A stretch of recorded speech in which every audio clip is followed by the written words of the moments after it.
Are you not sure how your dentistry practice fits into the world of telehealth? In the not too distant past, this is how your doctor's appointments would go. You'd travel to their office, they'd diagnose you, and if necessary, they'd pull out a pad and handwrite a prescription for you to take to the pharmacy to get filled. Seems like such a drawn-out process for something we know can be streamlined.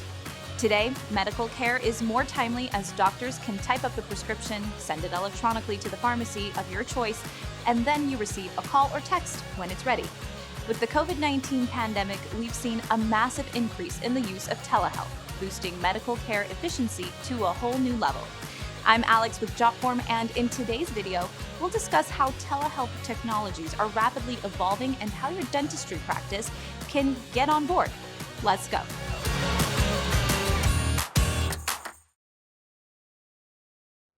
Technology has vastly changed the business world, and this includes patients as well as consumers.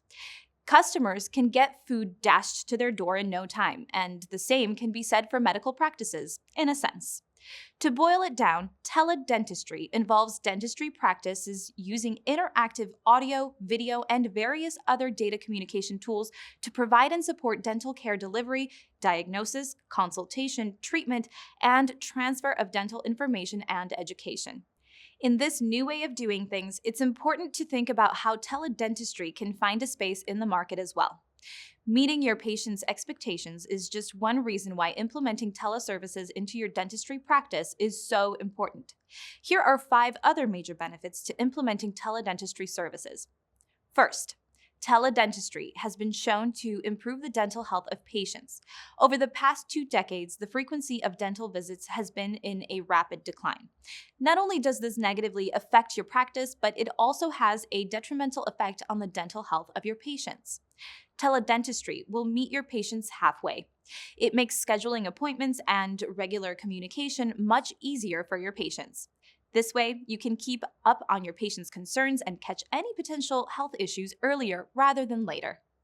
Second, the implementation of teledentistry will save time and money. Telehealth is all about finding the balance between supporting the well-being of your patients as well as the value of care they're receiving. When you practice teledentistry well, you can give your patients more value for their money. Perhaps you discourage your patients from a treatment plan that is too costly or time-consuming if you know there are better, more affordable options. Your teledentistry practice can be that option. Third, teledentistry can help you operate more efficiently. That's right. There are actually several ways your practice can become more efficient by implementing teledentistry. It can reduce workload. This means that patient intake time is shortened, waiting in a waiting room is gone, and staff is not required to set up and sanitize rooms for each and every patient that schedules an appointment, thus saving time and money. Also, if you're freeing up precious office space by addressing some health concerns virtually, you'll have more space in office to treat the patients who really need to be cared for in person. Fourth, accessibility is at the forefront of many healthcare providers' minds. How can you reach and treat everyone? There are a few barriers that can prevent members of rural communities from reaching adequate dental care. These can include lack of transportation or childcare, poverty, a limited number of practices that accept Medicaid, or a limited number of providers in a given community. Teledentistry can't break all of those barriers, but it can be a great start. If patients can use a phone or video conferencing capable device, they can get the much-needed care they deserve. The 5th and final benefit to implementing teledentistry into your practice is the possibility of delivering high-quality care and outcomes. However, this can only be achieved if done correctly. Working with the right patients to address the right problems can be just as effective as an in-person visit. The big question is, if you can work just as well and deliver valuable care to more patients, why not? What tends to stop a lot of healthcare providers from offering telehealth services is the lack of knowledge. If you're not sure where to start on your teledentistry journey, don't worry. Next up, we'll take a look at how teledentistry works and a few ways to approach it. Surprisingly enough, teledentistry has actually been around since the late 80s. What first started as an idea of applying informatics or computing to dental care in order to improve patient outcomes is now a full-fledged digital option to dental care. The Total Dental Access Project highlighted in its findings that teledentistry reduces total patient care costs, extends dental care to distant and rural areas, and provides patients with important information required for deeper analysis. Healthcare systems, large and small, have since adapted teledentistry into their services. So, how does teledentistry actually work? Essentially, there are two primary approaches. The first is called real-time consultations. With this method, you simply schedule appointments with your patients like you normally would, but instead of having an in-office visit, you meet via video call. Video call appointments allow both you and the patient to feel comfortable while you ask questions and seek to understand their dental concerns. The video aspect of the call comes in handy when you need to demonstrate either through gestures, models, or images the information you want to convey to your patient. When using real-time consultations, you can also have your patient perform a self-diagnostic. They can do this by showing you problem areas in the moment over video or by making a dental cast. This is something they can do ahead of time and then send it into your office for examination before your teledentistry meeting. Essentially, this method allows you to do everything you would normally do in an office meeting, except work directly on the patient. Although you can't do that direct hands-on work, you can diagnose a patient, follow up on care, or prescribe at-home treatments. You can also decide if the patient needs to come into the office for care, schedule that appointment, and essentially save them the time and energy from coming into the office for the preliminary visit. The other teledentistry method is what we call the store and forward method, and it's particularly effective for ongoing monitoring and for cases that require the involvement of specialists. This tool acts like an email inbox where patients and their providers can send messages, clinical information, and medical images back and forth. This way, your provider and other specialists can discuss the stored data as needed. This method can really come in handy with rural patients. Your patient can visit a local dental hygienist for a cleaning while a remote dentist, orthodontist, or other specialist monitors the progress. Then, based on the info shared by the hygienist, the remote provider can prescribe treatment plans that the hygienist can provide locally. This method is a game changer when it comes to rural patients and at-risk populations getting the quality of care they deserve. The real-time consultations and the store and forward methods we discussed are just two of the approaches we see in teledentistry. There are also other approaches being used that will likely gain popularity as teledentistry grows and evolves. The two additional approaches we'll discuss are remote monitoring and patient education. These tools are used to fill in the gaps between visits with a provider, hygienist, or other medical professionals. They're great additional care options when it comes to patients who receive their dental care primarily through teledentistry options. Let's take a deeper look into remote monitoring. This approach has been used by other telehealth professionals for things like remotely monitoring blood sugar and insulin doses. Remote monitoring patients use at-home medical devices to track a specific diagnosis, complete routine at-home care, or to follow up on a treatment plan. The healthcare provider then gathers device results either automatically over the internet or manually via an email from the patient. This method is relatively new but is gaining traction nonetheless. Orthodontists can use this method to monitor their patients' progress and identify any issues. It's also another time saver since patients can gain detailed support without the time commitment of ongoing in-person appointments. The second alternative method is patient education. Whether it's a specific course of treatment or a diagnosis, educating your patients to help them understand the what, why, and how can help them take better care of themselves while you're off the clock. This is especially helpful when you have patients in rural communities that are parents. They can share the knowledge with their children to improve oral hygiene throughout the generations to come. With that said, it's imperative you keep your patients' accessibility in mind when distributing education via teledentistry. Make sure that your educational content is in digital format so you can share it with your patients and so that they can easily access it. Don't send info just to send it. The material you provide should be relative to their current health needs. Diagnosing and addressing dental concerns is important no matter how you approach them. What's equally as important is following up with your patients. Follow-ups ensure that your patients are taking their prescriptions and are putting at-home care recommendations into practice. If your patient doesn't receive frequent in-office care, this step can be even more crucial.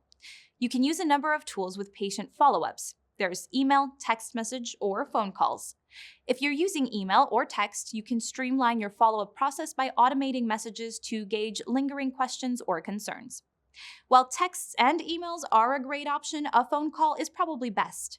This increases your likelihood of catching the patient when they're actually able to talk.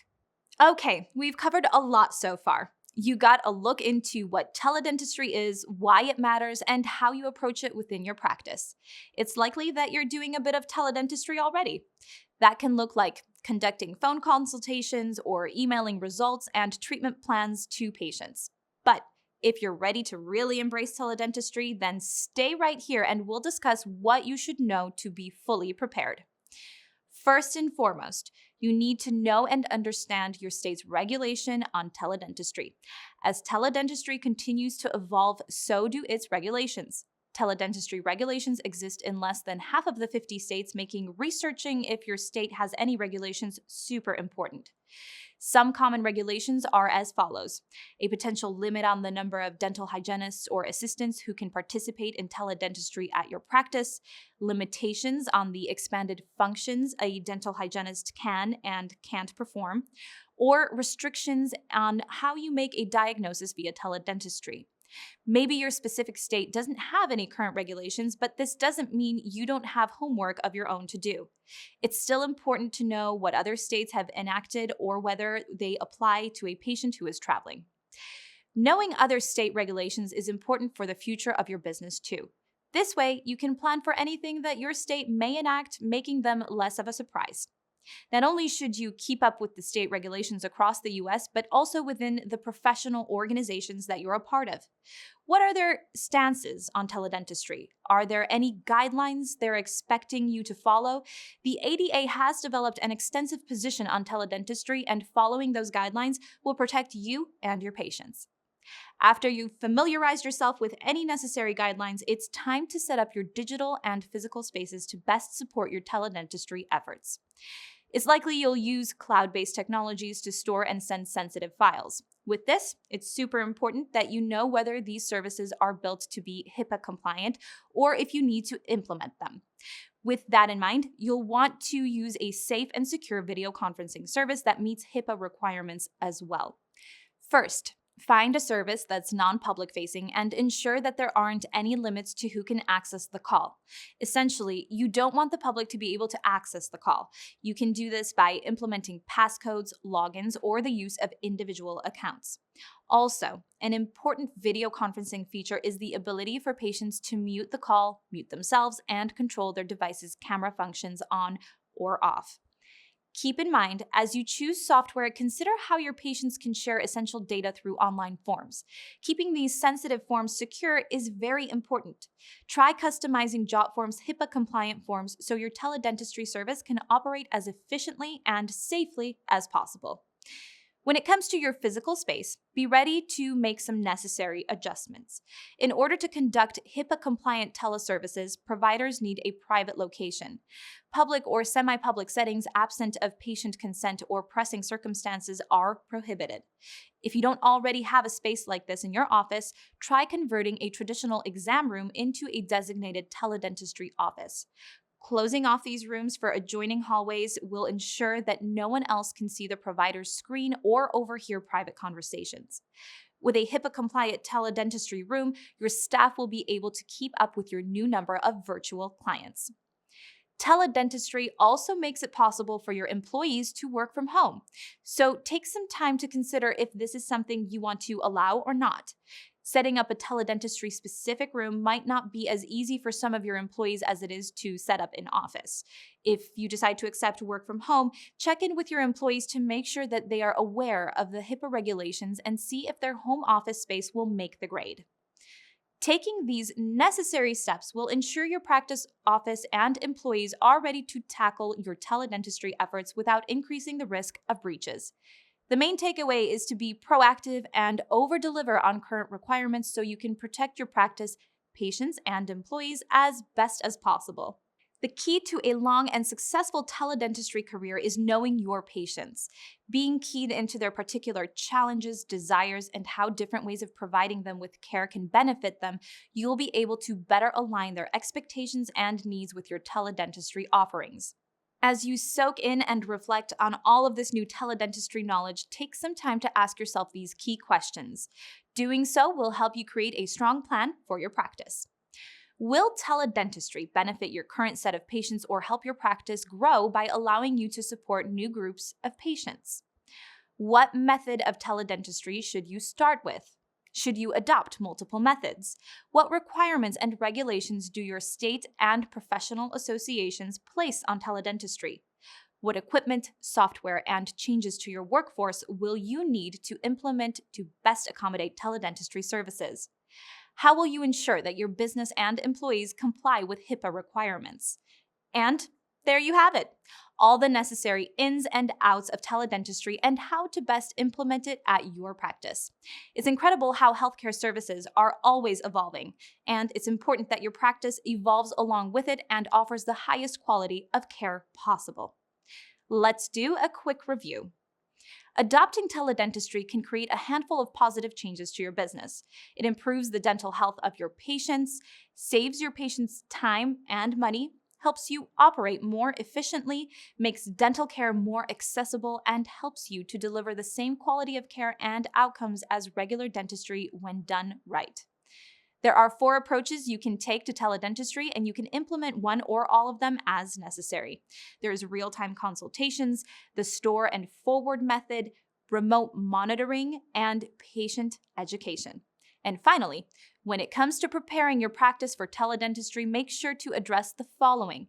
Know your state's regulations, set up your digital and physical spaces for HIPAA compliance, and consider whether or not your employees will be able to work from home or in office only. Thanks for tuning in today. I'm Alex with Jotform. See you next time.